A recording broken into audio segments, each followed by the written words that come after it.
In this video, I'm going to show you all about voting and testing. These are two ways to get information from your students. They all run through the Land School Teacher Console. In the past, you may have used clickers, little handheld devices that the students used. With each student having their own computer, that is now obsolete. I'm going to show you voting first. Voting is a quick and dirty way of asking a question. You simply type the question in here. You can load and save questions if you want to prepare beforehand, or you can just type them in. At the bottom you have two different choices, true, false, or multiple choice. You have no control over what the letters are or how many show up, just that they do. I'm going to do a multiple choice question with these questions. When I hit send, the student's computer will look like this. They select a question or an answer and hit vote. And you'll see they have voted. I only have one student here.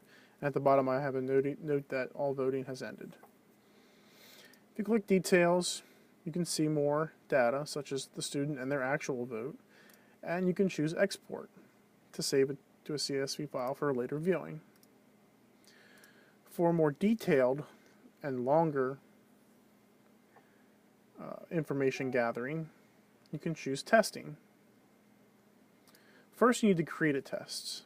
So you can either go to the testing button, there's a little arrow next to it, and do create test. Or under demonstrate, create test. This will launch a separate application.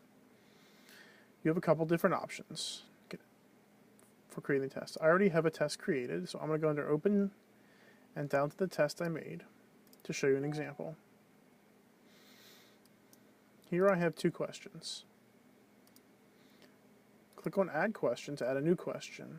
You can type the question here, and note you have control over now the actual answers. If I wanted to put yes, no for a question, I could.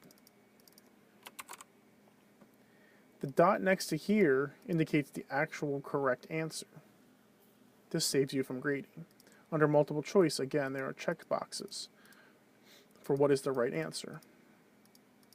If you do not want all five, just leave the other ones blank. And then it will only ask or present those answers. At the bottom, there's short answers. So you can have, say, if it's asking what's the nation's bird, you can have that. Or you can have different sports teams. And it's a semicolon to select it. Example. You can also do an essay, which does not grade for you. At the bottom, there's a graphics file. You can also edit questions and change answers as needed.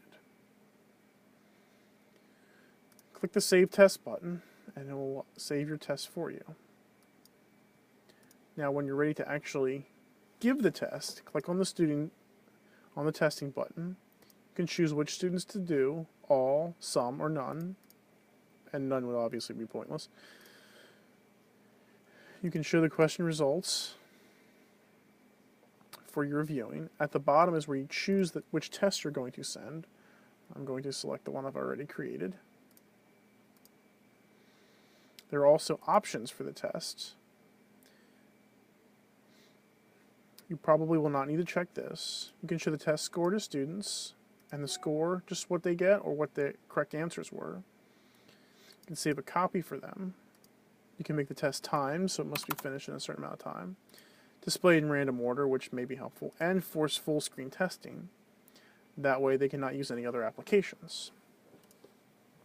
Once you hit start, the test will be sent to the student.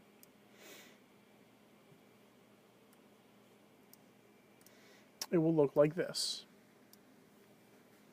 As you can see, they have different answers. Once they're done, when they're ready to submit, they will get asked this question.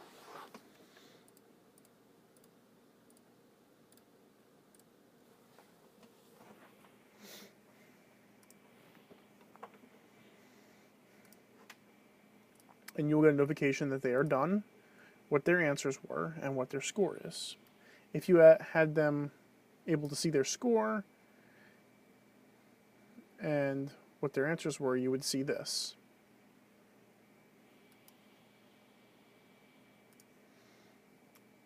At the bottom, you can choose export, and it will successfully export the test results for later importing into, say, Sapphire. That's everything for voting and testing.